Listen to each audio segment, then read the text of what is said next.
Friends, हमें अपने आसपास ना कुछ ऐसे लोग दिख जाते हैं जो कोई जिनको अल्कोहल की एडिक्शन होती है, या फोन की एडिक्शन होती है, या स्मोकिंग की एडिक्शन होती है।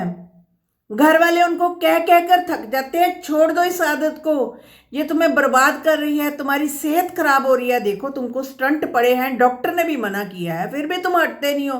पता नहीं कैसी मंद बुद्धि है तुम्हारी, कितनी मोटी बुद्धि है जिसको समझ नहीं आ रही कि उसकी अपनी बॉडी खराब हो रही है और ये अब काम फिर से करता जा रहा है। और बड़ी बात तो ये है कि जो पर्सन जो करता होता है ना, उसको भी पता है कि मेरा ये शरीर जो है खराब हो रहा है, मेरे स्टंट पड़े हैं, डॉक्टर ने सख्त मना किया है कि शराब नहीं पीनी है, या कुछ ऐसा काम नहीं करना है, स्मोक नहीं करना है, लेकिन नहीं, वो छोड़ नहीं पा रहा। तो एडिक्शन है। तो आइए, स्वागत है आपका मेरे चैनल कैच लाइफ विद सुमन में, आपका स्वागत है। तो फ्रेंड्स, आपके भी आसपास किसी ना किसी पर्सन को कोई ना कोई एडिक्शन होगी, तो ये वीडियो जो है आप जरूर एंड तक वॉच करें।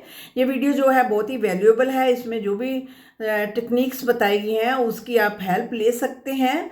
तो आप ये वीडियो को जरूर एंड तक वॉच करें, और अपने फ्रेंड्स या किसी खास रिलेटिव को शेयर करना चाहते हैं तो जरूर आपको शेयर करनी चाहिए। तो लेट्स स्टार्ट द वीडियो। तो उस पर्सन को भी पता होता है कि ये एडिक्शन से जो है मेरा जीवन खराब हो रहा है, मेरी बॉडी खराब हो रही है, सत्यानाश हो रहा है मेरी बॉडी का। और कईयों को फोन की भी आदत होती है, एडिक्शन होती है, गैम्बलिंग की आदत होती है, वो रह नहीं पाते हैं, जुआ खेलते हैं।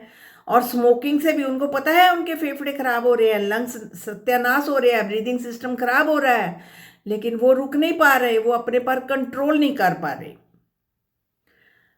तो हमने इसका रूट कॉज देखना है कि इसका रूट कॉज क्या है। रूट कॉज को समझना है कि एडिक्शन के पीछे भी एक लेयर होती है, उसको समझना है। हम जो है बाहर से सिर्फ उस पर्सन का बिहेवियर ही देख रहे हैं, लेकिन उसके रूट कॉज को नहीं पहचानते कि उसके पीछे क्या कारण है, कि क्यों ऐसा हो रहा है। तो एडिक्टेड पर्सन क्या होता है, कई बार कोई ऐसी सिचुएशन आ जाती है, तो कोई चीज उसको करके उसको मजा आता है, आनंद आता है, तो फिर वो उसको आदत पड़ जाती है कि वो बार बार उसी काम को करता है, बार बार उसी चीज को करता है, उसी लूप में जाकर फंस जाता है। फिर उसकी जो होती है ऑटोमेटिक वे में चली जाती है वो बात, वो बार बार उस काम को करके उसको आनंद आता है, अच्छी फीलिंग आती है उसको, उसके बाद कुछ अच्छा फील होता है, तो उसका दिल करता है कि मैं बार बार इसी काम को करता जाऊं। तो उसके पर्सन के अंदर हमें हमें तो सिर्फ बाहर उसका बिहेवियर ही देख रहा है ना, कि ये पी रहा है, हटता नहीं है, इसको समझ नहीं आती, ये पता नहीं कैसा दिमाग है इसका, इसको समझ नहीं आती, अच्छे बुरे का ज्ञान नहीं होता।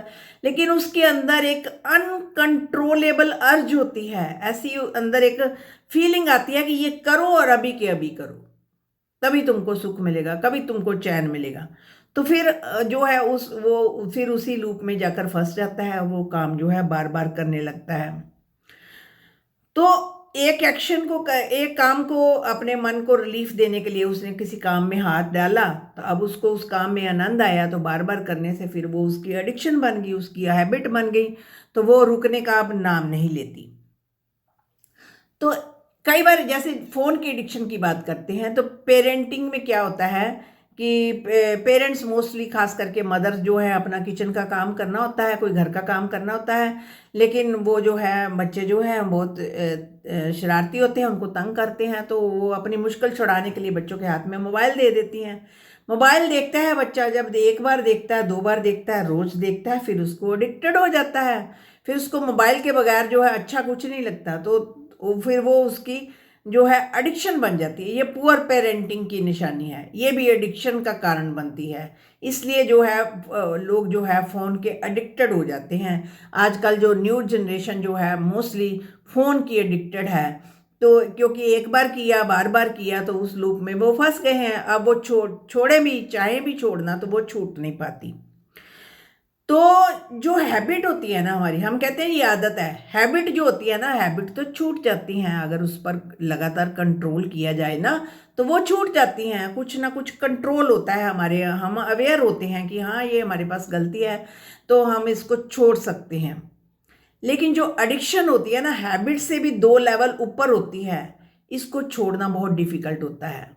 क्योंकि वो हैबिट को तो हम अपनी अवेयरनेस से छोड़ सकते हैं, लेकिन जो एडिक्शन होती है इसको छोड़ना जो है बड़ा ही डिफिकल्ट होता है, ये अनकंट्रोलेबल होती है।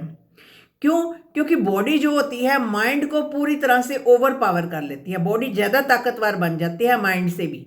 अगर आपका कॉन्शियस माइंड रोक के भी ना भी नहीं करना नहीं करना, लेकिन बॉडी कहेगी, बॉडी में ऐसी तोड़ लगती है, ऐसा मन करता है कि नहीं अभी के अभी करो, तो फिर बॉडी का कहना जो है मानना पड़ता है, बॉडी जो है मोर पावरफुल बन जाती है। तो बॉडी ही हमारी जो है दुश्मन बन जाती है, बॉडी जो है हमारे कंट्रोल में नहीं रहती है।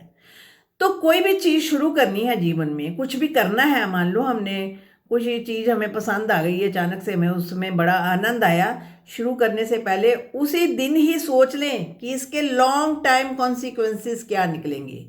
आज तो आनंद आ गया, लेकिन अगर लगातार करता जाऊंगा तो आगे इसका क्या क्या नतीजा निकलेगा, ये चीज़ शुरू में ही हमको अवेयर होनी चाहिए। नहीं तो फिर अगर ये लूप में फंस गए, फिर अगर बॉडी की प्रोग्रामिंग हो गई तो फिर रीप्रोग्रामिंग करनी जो है बड़ी डिफ़िकल्ट होगी, फिर उस लूप से बाहर निकलना जो है हमें बड़ा ही मुश्किल लगता है। तो अब क्या करना है, हमने बॉडी को रीसेट करना है, दोबारा इस तरीके से बनाना है कि इस एडिक्शन नामी जो राक्षस है उससे हमें छुटकारा मिले। तो एडिक्शन में क्या होता है कि कोई चीज़ का हमें ट्रिगर मिलता है। ट्रिगर मीन्स जाने को हम कोई वीडियो देख लेते हैं या कोई सुन लेते हैं बात, जहाँ फीलिंग आती है हमारे अंदर, एक ट्रिगर आता है। ट्रिगर आता है तो फिर हम कहते हैं कि हमें वैसा ही काम करना है, वैसा ही बिहेवियर करना है, तो हम उसके अकॉर्डिंग जो है वो काम जो है बिहेवियर जो है करना शुरू कर देते हैं। ठीक है। और जब हम उस काम को कर लेते हैं तो हमें आनंद की अनुभूति होती है, अच्छी फीलिंग आती है वो काम करके, तो फिर हम कहते हैं कि ये फीलिंग तो बड़ी अच्छी है, बहुत आनंददायक है। तो वो लूप में जो है फंस चुका है माइंड।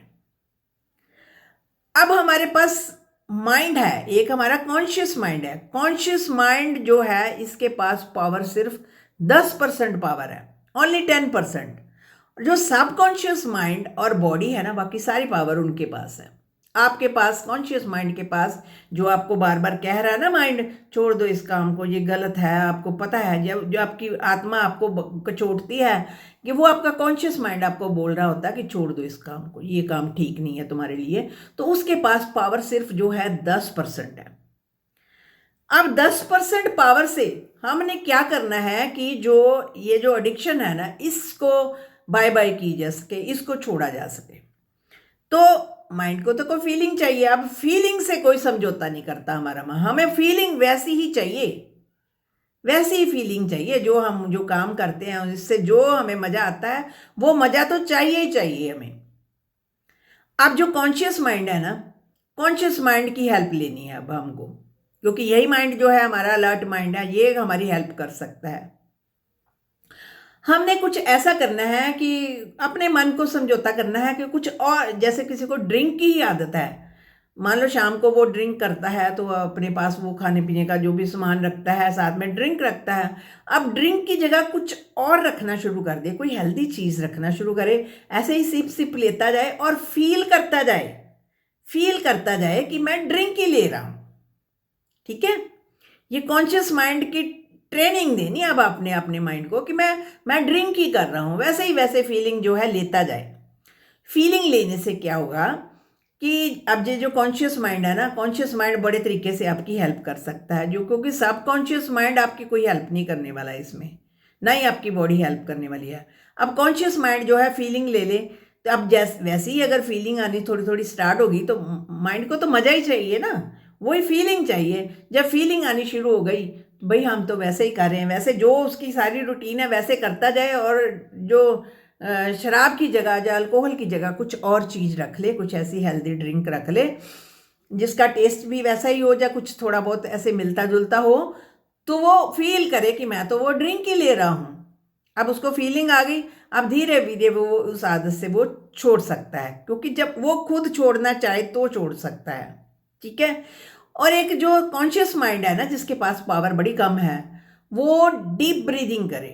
डीप ब्रीदिंग करने से क्या होगा, आप कहेंगे डीप ब्रीदिंग से क्या होगा, लेकिन डीप जब गहरी लंबी सांस लेते जाएंगे, छोड़ते जाएंगे, लेते जाएंगे, छोड़ते जाएंगे, ऐसा दिन में कई बार करेंगे तो बॉडी को एक रिलैक्स मिलेगी, बॉडी को एक पीस मिलेगी, बॉडी को शांति मिलेगी, क्योंकि बॉडी आपकी अनरेस्ट में चल रही है। उस चीज़ के चलते हुए बॉडी को रेस्ट नहीं मिल रहा है, बॉडी खराब हो रही है, बॉडी ही हमारी दुश्मन बनी पड़ी है। बॉडी कहती है मार दो मुझे, ख़त्म कर दो मुझे, लेकिन वो चीज़ चाहिए मुझे, तो बॉडी ही हमारी दुश्मन बनी पई है।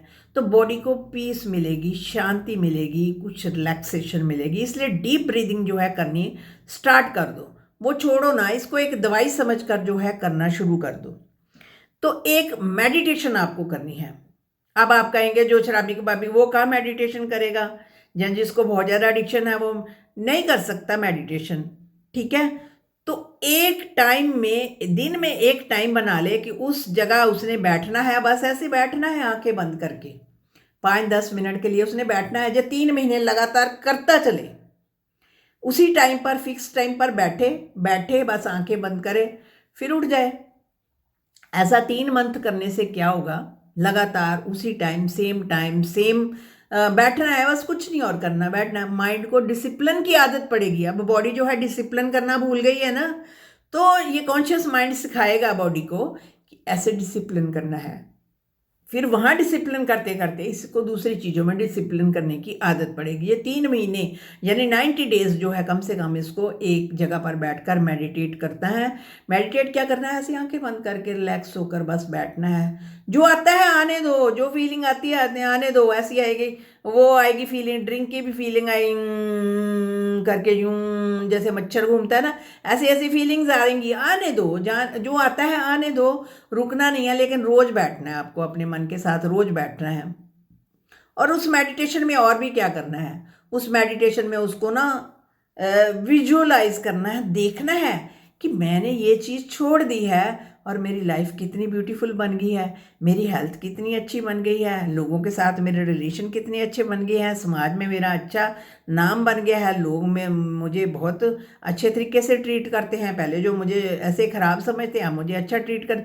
ये चीज़ें उसने रोज़ के रोज़ 90 डेज 3 मंथ्स विजुअलाइज करने हैं, देखने हैं। अब आप कहेंगे देखने से क्या होगा, देखने से बहुत कुछ होगा, क्योंकि ये आपका कॉन्शियस माइंड जो है, जिसके पास पावर बड़ी कम है, वो देख रहा है। लेकिन आपका जो सब कॉन्शियस माइंड है ना, उसको सही और गलत का बिल्कुल पता नहीं है, सही क्या चीज़ है, गलत क्या चीज़ है। जब आप इमेजिन करेंगे ना कि आपकी लाइफ बड़ी ब्यूटीफुल हो रही है, आपका जीवन में खुशियाँ आ रही हैं, आपका समाज में बड़ा अच्छा स्थान बन गया है, सब लोग आपकी बड़ी रिस्पेक्ट कर रहे हैं, ऐसा रोज़ विजुअलाइज करेंगे ना, तो जो आपका सब कॉन्शियस माइंड होगा ना, वो उस चीज़ को सच मानेगा। उसको नहीं पता कि ये आप कहानी बना रहे हैं या क्या कर रहे हैं। आप चाहे कहानी बनाएं, लेकिन वो उस चीज़ को सच मानेगा कि ऐसा ही हो रहा है इसके जीवन में। फिर उसको आदत पड़ जाएगी कि इसकी तो हेल्थ ही बड़ी अच्छी है, ये तो समाज में बड़ा अच्छा स्थान है, फैमिली में सब कितना प्यार करते हैं इसको, ये बहुत अच्छा पर्सन है, बहुत इंटेलिजेंट है, बहुत अच्छी आते हैं इसकी। जो सबकॉन्शियस माइंड जो है ऑटोमेटिकली ट्रेंड होता जाए, उसके पास पावर नहीं है, लेकिन वो सही और गलत में कुछ भी इमेजिनेट नहीं करेगा। जो उसका कॉन्शियस माइंड इमेजिनेशन कर देगा ना, जो सही चीज़ बैठा देगा उसके माइंड में, वो चीज़ सबकॉन्शियस माइंड में जाकर फिट हो जाएगी, और वो पर्सन जो है फिर वो उसकी नेचर बन जाएगी कि उसने वैसा ही करते जाना है। तो इस तरीके से माइंड को विजुअलाइजेशन के तरीके, मेडिटेशन के जरिए और इस तरीके से जो है आपने फीलिंग लेकर वो चीज़ जो है सबकॉन्शियस माइंड में डाल देनी है। फिर आपका सबकॉन्शियस माइंड और बॉडी, जिसके पास बहुत सारी पावर आ गई है, जो बॉडी आपकी दुश्मन बनी पड़ी है, ये बहुत पावरफुल हो गया, फिर बॉडी भी कंट्रोल में आ जाएगी। जब सबकॉन्शियस माइंड में वो बात बैठ गई तो सबकॉन्शियस माइंड वैसे ही सोचेगा जैसा उसने, कॉन्शियस माइंड ने उसको ट्रेनिंग दे दी है। कॉन्शियस माइंड ने कह दिया भाई तुम्हारी सेहत ही बड़ी अच्छी है, तुम बहुत अच्छी हो, तुम्हारी आदतें बड़ी अच्छी हैं, तुमने ये काम कर ही नहीं रहे, तुमको और अच्छे काम कर रहे हो। तो सबकॉन्शियस माइंड में ये बातें जो है जाकर बैठेंगी, तो लाइफ जो है इस तरीके से चेंज हो जाती है। तो कई बार हम देखा ना, जो शराब नशा चढ़ाव केंद्र में लेकर जाते हैं लोगों को, तो वो तब तक वहाँ होते हैं, तब तक छोड़ते हैं, बाहर आते हैं तो फिर वो स्टार्ट कर देते हैं। क्यों ऐसा करते हैं? क्योंकि उनका कॉन्शियस माइंड नहीं मान रहा होता, उनको जबरदस्ती वहां डाला जाता है। आपको अपना कॉन्शियस माइंड पर वर्क करना है, कॉन्शियस माइंड मानेगा तो आप ये काम जो है बहुत अच्छे से कर सकते हैं। तो फ्रेंड्स, कोई भी एडिक्शन हम इस तरीके से जो है छोड़ सकते हैं, अपनी विल पावर के जरिए, अपने कॉन्शियस माइंड की पावर के जरिए। तो आपके अगर अंदर जो कोई भी प्रॉब्लम है उसको किस तरीके से छोड़ छोड़ रहे हैं आपके, मुझे कमेंट बॉक्स में जरूर लिखना, मुझे इंतजार रहेगा। शुक्रिया फ्रेंड्स।